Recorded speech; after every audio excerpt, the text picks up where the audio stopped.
Warren with the Fantasy Grounds Academy. So I'm going to change it up a little bit and do something different. Normally I do tutorials on Fantasy Grounds and how to use it and that sort of thing. And I make it look like it's kind of easy, or I try to help people with Fantasy Grounds. But there's something I want to talk about, kind of get this off my chest. I haven't talked about this before with anyone, and I wanted to share it with you guys. It's some genuine experiences. I wouldn't necessarily say it's advice, because this advice may not apply to anybody if it was to be advice. And the other thing is, when I watch videos like this, I don't know how much of it's actually true or if it's just made up to get ratings. I don't know, but I'm going to give you my honest take on an experience that I had about a year ago or more during COVID, when I tried to run a campaign with players. So basically, I had 6 players. It was a paid game. But after about a year, people stopped paying for it. It just kind of just became like a monthly thing. So one of the things that I wanted to share with you is that despite all the knowledge that I have in trying to help you guys out, I'm not perfect. And what I'm saying is that, I have my share of problems and struggles. I'm certainly not the best DM out there. And as far as, Fantasy Grounds stuff, I'm constantly learning and kind of reformulating. I don't know everything, and I certainly don't try to seem like that. So I'm not doing this to, just to make amends or anything like that. I just wanted you to know that kind of going into this. So this campaign that I ran, I was really excited about, and it was Rime of the Frostmaiden. And I went out and I bought a bunch of assets. I had a bunch of really cool stuff planned. I really went all out, because this is my first or second paid game, and I wanted it to go well. And the only reason I charged for it is because I really wanted to have some decent quality players. And I think I achieved that for the most part. When you do charge for games, sometimes you will get a better dedicated group. Now, it doesn't necessarily mean they're better players, but it does mean they'll at least try to show up. And that is partially true. So that was a good thing. But I didn't realize how, I want to say, the quality of the Rime of the Frostmaiden wasn't as good as I had hoped. So I'm not here to knock on, the authors or Wizards of the Coast. They run into deadlines and page count. And also, they've got like 12 people working on adventures. So I think it felt very disjointed, and I wasn't really happy as the adventure progressed. I think I wish I would have spent a little bit more time in reading what the actual adventures were instead of skimming over it, because that's what I normally do. Because I'll run a game pretty much how I want, and that's sometimes not a good thing, because there are some expectations out there from players, and I don't necessarily always meet those. And this is kind of one of those situations. So not a very good experience for me, but it's a learning opportunity. And really, the real adventure is growing and going through the motions and growing as a person and learning how to deal with people. And you can't prep for that. So I had all this good preparation, all this stuff that I purchased, and all that stuff doesn't matter if you can't keep the table together and enjoy the game. And that's really what ended up happening here is, this game, it dragged on. It was kind of like my own doing, my own mistakes. And by the way, I'm wearing my geek chic. I don't normally get to wear these ugly gaming shirts, to the dismay of the missus. So this is something I picked up. It's really cheap. I don't even know where I got it. I don't even think they got permission to use the logos, to be honest with you. But anyhow, so Rime of the Frostmaiden. I have to be honest with you. Like I said, I'm not really doing a review on products, but I don't recommend Rime of the Frostmaiden personally. I don't think it was written well. I think it's very disjointed, and it had a lot of holes in it. So I ended up just kind of running everyone through 10 towns, and I wanted them to experience the different locations. So that's why it took so long to drag everyone through almost every town, or we only did like half the towns. But that took us a year because of my play style and the fact that we only met twice a month.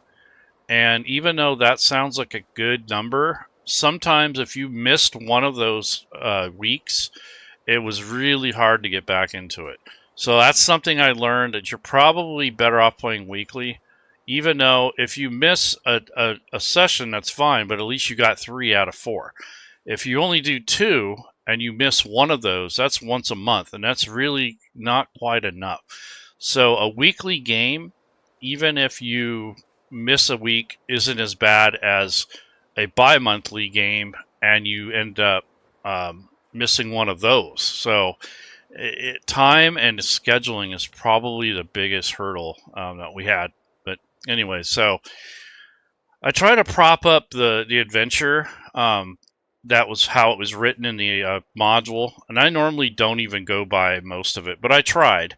And I ended up adding a lot of my own story arcs to it, but I used less and less of the actual material as the adventure progressed. So as time went on, I realized I didn't like a lot of the writing, and I did use locations, names, places, things, some of the art assets and stuff. But when it came to the actual stories, I really had to do some digging there and throw in my own stuff, because I don't know, they just seemed either too cliche or they weren't written well. And I don't know, I just had a really bad feeling going into it after a while.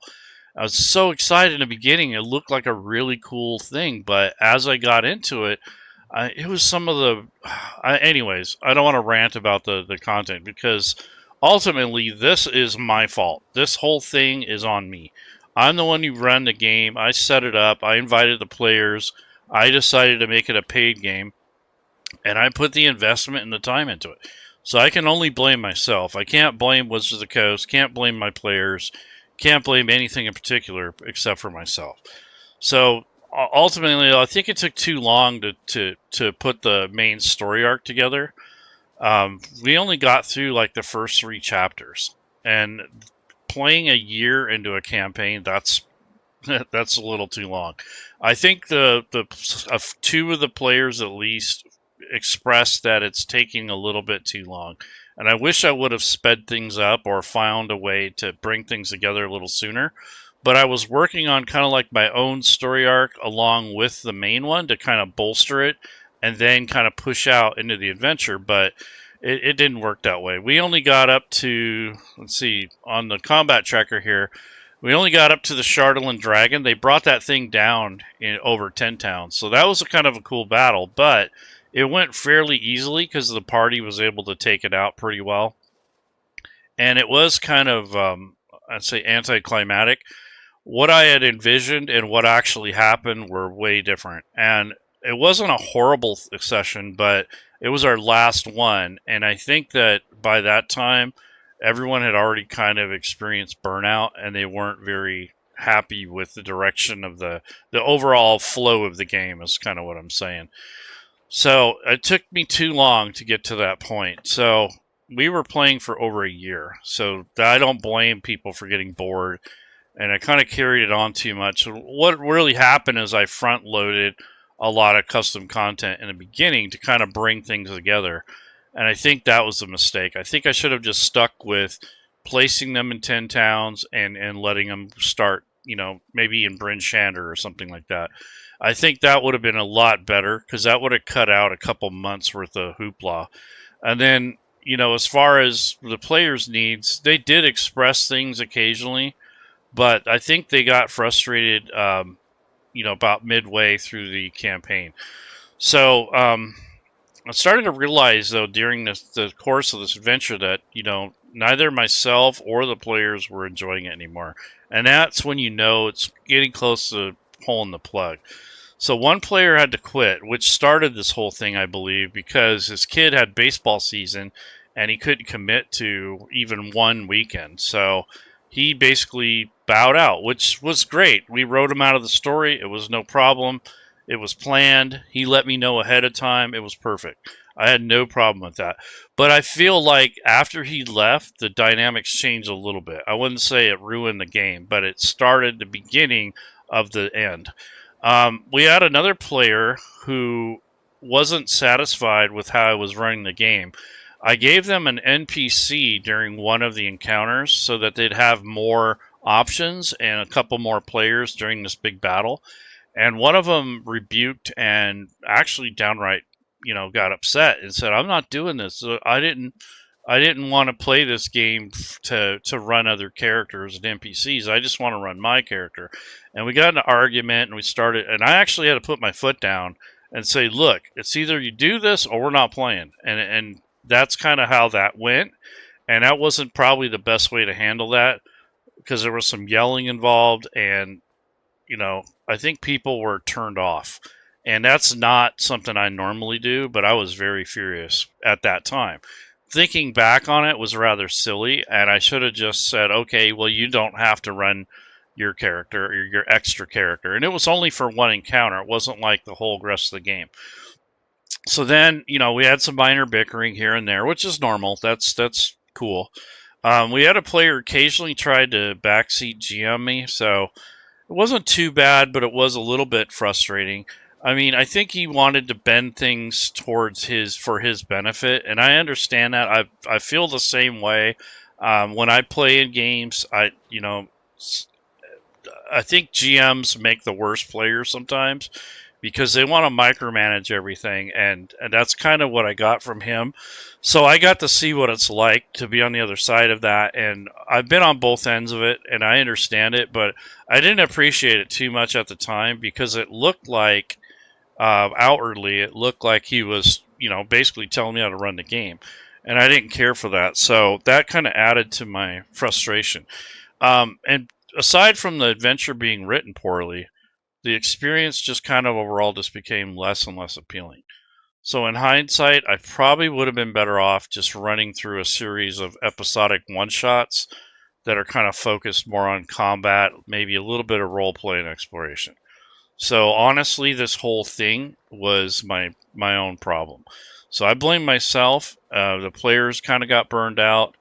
All that effort wasn't entirely wasted, though. I mean, overall, the experience was disappointing, but it made me realize that it wasn't so much the game and the players, it was myself who had changed. So I started to realize that things aren't the same. Like when I had run adventures before, it was like with my best friends, and these were at tables, from the 80s and the 90s. And this was not the same people. And I think I had this subconscious expectation that this is a paid game and everyone's going to play good, and I think I kind of overhyped myself when I took on this game. So big mistake there on my part, and the expectation that I had at the time was pretty high, and I think that sucks for me and for the players. So when you start off at the top, you really don't have anywhere else to go but down. And I think if you start at the bottom or in the middle, you have more room to breathe. And I think that's something I'm going to work on if I ever run a long-term adventure again. So for the time being, I think I'm going to just focus on one-shots, teaching experiences, that sort of thing. And that's kind of what I'm doing anyways. But I don't think I'm cut out to run a long adventure. And a lot of that has to do with time and the passion to keep it going, and that sort of thing. So if you're running into this thing, don't feel like you're alone. This is very common, and it's something that you'll learn from, and hopefully it doesn't make you want to quit. Because there were a couple times where I did want to rage quit. I was so angry and so pissed off at what was going on that the frustration was just getting overwhelming. I did get through that, and I worked through it, and I got over it, but it did come up a couple times where I really just wanted to stop. So really, that's on me. This wasn't, I can't put this on my players. I can't put it on the content. Everything that happened and that collectively added to this I would say this is a failed campaign in a sense, is that the summary of it is that I think my expectations were too high, and I had way too much investment in it. And I just realized in playing that most people don't care, and that really hurts to me. I felt like, that kind of sucked. I felt kind of hurt by that. And the other thing is the people who do care, they get burned out, and they're the ones that get kind of worked over. They get, they kind of lose big. So out of the 6 players, we had 3 really good ones, dedicated, good role players. We had one that was pretty good, okay. One left, which we already talked about, and one who was kind of quiet and not really engaged. And I think he ended up quitting second. So when that happened, that's when I said, okay, we're almost done here. I tried another couple sessions, and then it just fell apart. And we had to call it, basically. I mean, we kept missing games, rescheduling, and to me, it sounded like it may have felt like we were putting it off. And once that starts happening, it's done. The paid aspect did remove some quality issues, so if I ever run a long-term game again, it won't be anything published. I mean, I'll use published assets, but I don't trust the writing and a lot of the content out there. I'm certain there's some really good stuff, but I always find myself having to build around it or onto it or instead of it. So if I'm going to do that, I might as well just do the work, and that's really what it comes down to, is the convenience of having the stuff already published and written versus do you want to put in a bunch of effort and work? And I ended up doing that anyways. So for my particular situation, I'll probably just run some homebrew if I ever did a long-term campaign. I have my own ideas, my own kind of style and that sort of thing. I felt kind of railroaded, and I don't know. I just did not feel very comfortable with that adventure. I don't know what it was, but it was a combination of things. So one of my players actually said, "Hey, is this stuff actually in the adventure?" I don't remember any of this, so I didn't blame him for looking ahead because people who are into the hobby are gonna read the stuff, right? So he wasn't wrong. But I kind of ignored it. I didn't answer his question because I didn't want to get into the, I did this because of that, and it kind of spoils the immersion. So I decided not to really answer that. I wish I would have now, but thinking about it, it's like, yeah, this isn't in the adventure at all. and he just, I don't know, I think he was getting frustrated with my gaming style, which is totally understandable. I get it. So looking back, the campaign was pretty standard. It kind of makes me cringe now that how I handled it and the way I went about it. I think I could have done a lot better, and I think would have been better off just running the adventure as written and just plowing through it, because that's really what I think people wanted, was that closure, and they weren't getting it quick enough. And I think that's where the campaign started to fall apart. It just took too long. Because I had some really cool story arcs going, but that realization happens over time, and the players themselves don't get much out of that. They'll get a little piece of it, but they don't get the whole thing until you explain it to them after the game. So I think that I played that out too long, and I didn't really bring it together quick enough. And then, of course, the paid game thing, I was kind of against that, but I don't think it's a bad thing. And if you're going to run a paid game, make sure your expectations are correct and that you have the time and the patience to run it. I started to run out of patience. So that over a year, that kind of makes sense. But I think I'm going to stick to one shots or like 2 or 3 sessions at a time. I don't want to have a commitment of, a year again or months and months of playing.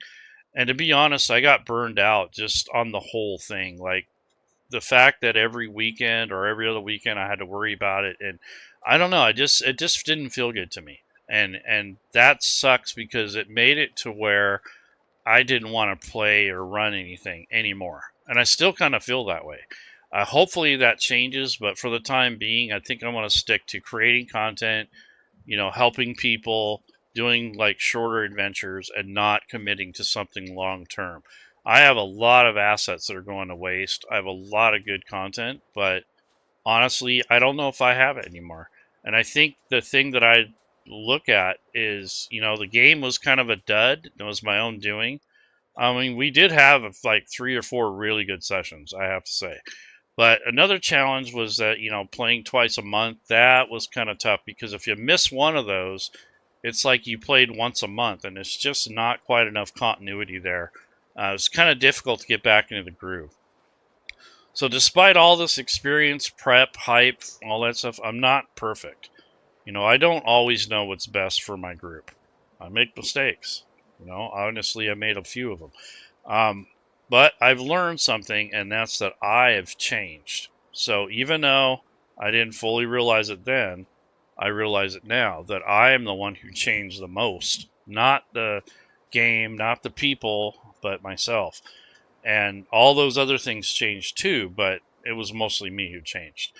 Another thing is like the industry is changing too. So whether I embrace it or not, there's not much I can do about that. Today's players aren't my old friends from the 80s and 90s, right? And the ones that I was playing with, they have different needs, values, priorities, experiences. So you can't really prepare for people as much as you can prepare for your campaign. So that's my explanation of a campaign that wasn't fully successful. And I think that what I got out of it was, one, just run some combat stuff. That's what most people want. I mean, there's, a handful of people out there that like role playing, exploration, and the story arc. But honestly, when you're just playing one shots or even a 3-shot, people just kind of want to fight and they want to move on. I don't think they really want to get too deep into a lot of the story arcs in most cases. You will find groups that are like that do have those kinds of expectations. The other thing is if you get a mixed bag of players, you'll have to kind of change your style a little bit, but you got to have at least one combat in there. I think that's important in knowing that. And the way we were doing it with the session that I ran, the long term, was that like every other session was fighting. One session would be like for prep and leveling up, and we did a store day and trading and selling, and then we did another session where it was mostly role playing and figuring out stuff and talking to people. So it was kind of fun that way, but I kind of enjoyed it, but I don't know if all my players did. So that's something that you'll have to discover as you start running the game more. The other thing is that I want to say that putting too much investment into the campaign is another mistake that I made. I mean, I bought stuff on the DM's Guild. I got tokens. I got new maps because I didn't like the maps that came with the adventure. But, in hindsight, I should have just used the assets that were already there instead of trying to add all my own. And it just kind of came to nothing. So, that's up to you if you want to go that route or not. But I think that was another kind of minor oversight there. I probably put in an extra $100 into the adventure overall. You spend $30 on the adventure, then you end up spending $100 on extra stuff to go into it when you don't even use half of it. So that was a big mistake, and I'm pretty known for that. I do that a lot, and I got to stop doing that because I got enough stuff to last me a lifetime. So that's another thing is I'm a collector and kind of a hoarder. So when it comes to tokens and maps and all that stuff, I'm really into that. And I think it's because I wanted to make my own stories and not so much that I want to necessarily use them in the campaign. And so that's kind of what I've been doing now is writing adventures as opposed to running them, making content instead of using them, that sort of thing. So a lot of my videos are more based off of creativity and wanting to make content and building assets and that sort of thing. So that's my lesson for you guys. Hey, what's going on, Bruno? Are messages being deleted? I guess it depends on what they are because I have the auto mod on kind of aggressive. So if you do anything that it deems unsafe or whatever it is, the filter, it will take that out. So apologies to Bane.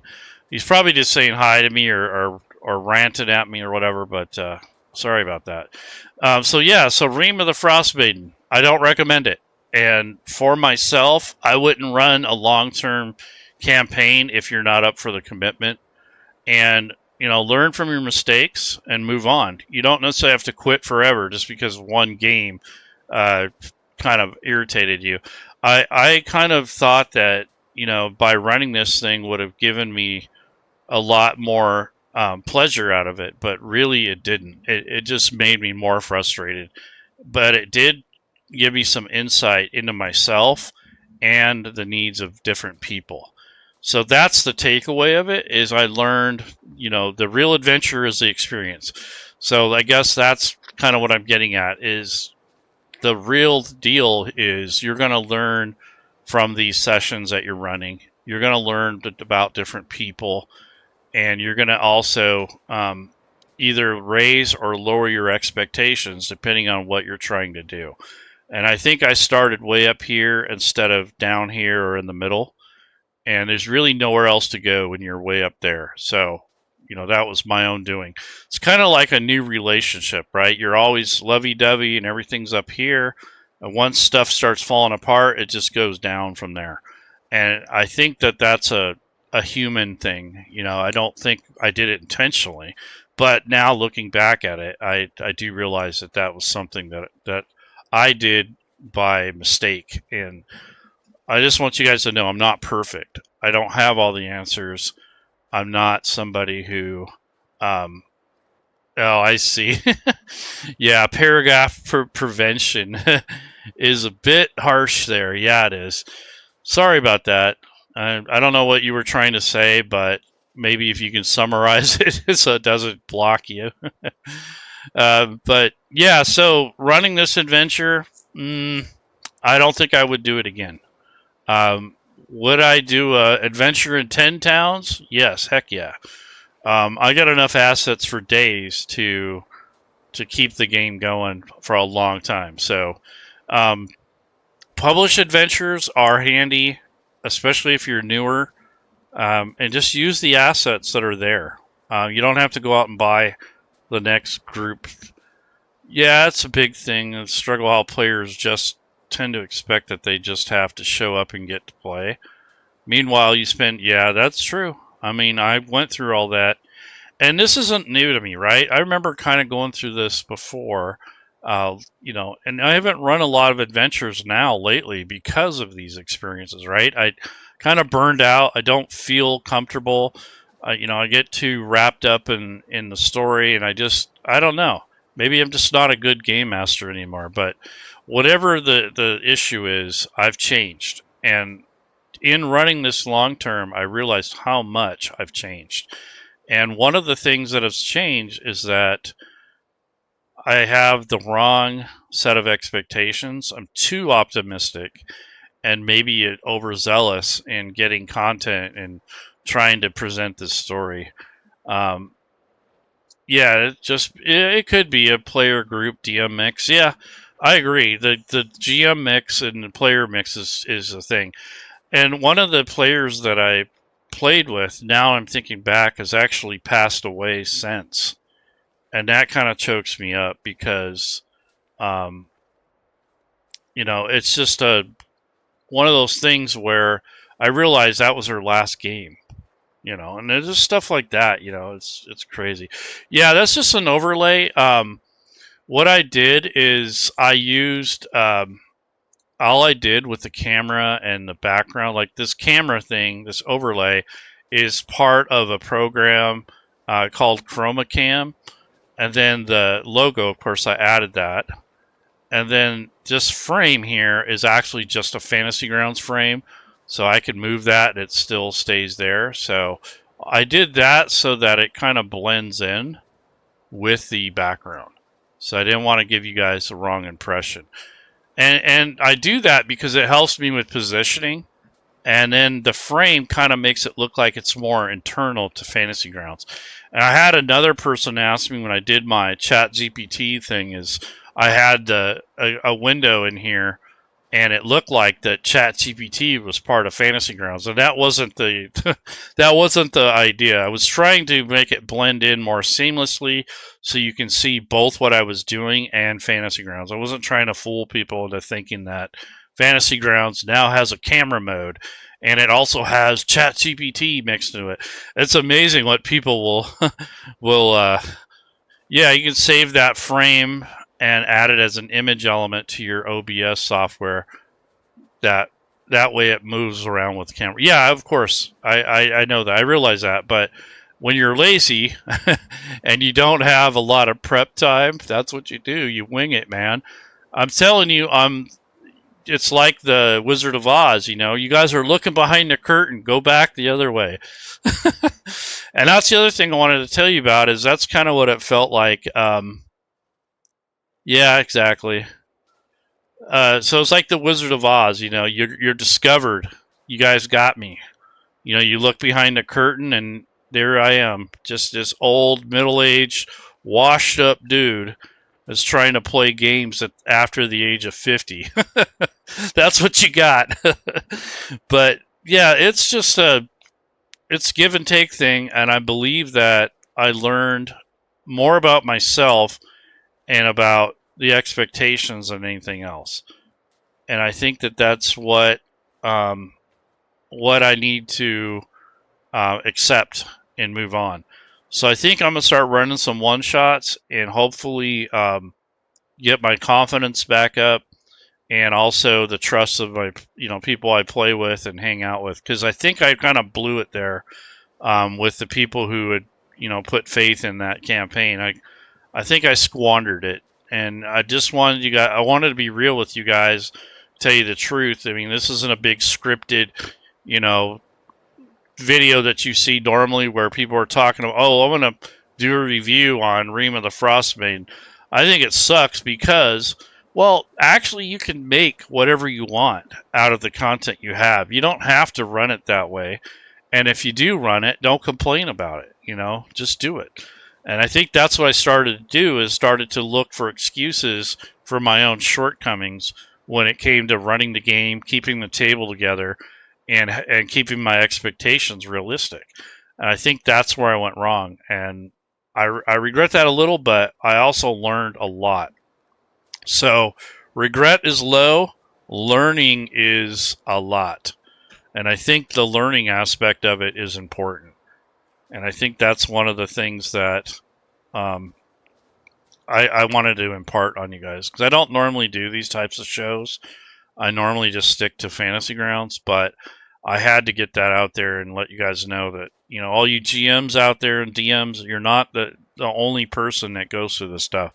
And it is very common to have these kinds of issues. And I want to say that, I learned a lot. And I got, I'm not perfect. I don't have all the answers, and I certainly don't expect that I will be perfect in the future. So keep it going, man. Don't give up. I've almost got to the point where I wanted to give up everything, to be honest. I wanted to give up gaming. I wanted to give up doing all this stuff. I just got to the point where I just got tired of it. And I have other personal issues. Got health issues. Just recently got recovered from being sick. And then, I haven't worked in a few years since COVID. I lost my job. I mean, there's all kinds of stuff that adds to this. So it isn't just the game. It's personal stuff behind it. And that also comes into play. So, you got all that. You try not to bring that into your game, but it does impact you. It takes a toll on you. When you should be focusing on getting a job or work, you're doing this. Or you're doing this and you barely have time for your family. There's that sort of thing too. So, this gaming hobby, you have to learn how to balance it with your real life. And that's something I need to start doing more of, especially now. And then also the fact that you realize that people don't really care that much.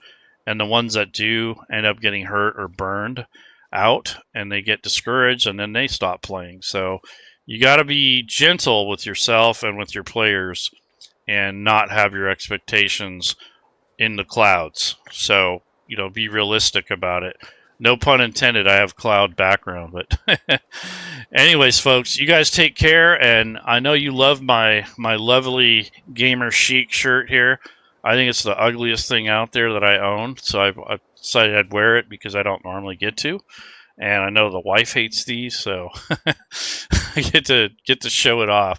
It's some kind of D&D type thing. It's weird. It's I don't even know how to describe it, but it's something I'd wear at a convention maybe one day.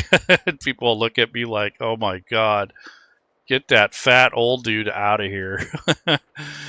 All right, folks. Well, anyhow, I think we will call it. I think I'm done ranting and complaining and, you know, sharing that experience. But hopefully this helps inspire you guys to keep playing, keep going, and just, you know, being humble and just saying, look, cut your losses and move on, you know. And I think that this is my way of giving back to you guys for supporting me and for watching me and stuff. Yeah, therapeutic is the way you look. Yeah, it is therapeutic. And this has been over a year. It took me a while to get into admitting this, and I didn't really want to talk about it, to be honest. But for your mental health, you want to talk to people about stuff, you know. And I think that it is therapeutic. It's very cathartic, and gaming is something that helps you grow as a person. So if nothing else, I learned something about myself, the way I conduct myself, how I handle others. You know, you learn critical thinking, you use math and reading, and, you know, so that part of it is a win. So anyhow, folks, I'm going to get going. Hopefully this will help you guys. If you missed the video, I was talking about running adventures and the pitfalls and, you know, that sort of thing. But the title speaks to us as the real adventure is the experience, and really it is. So take care.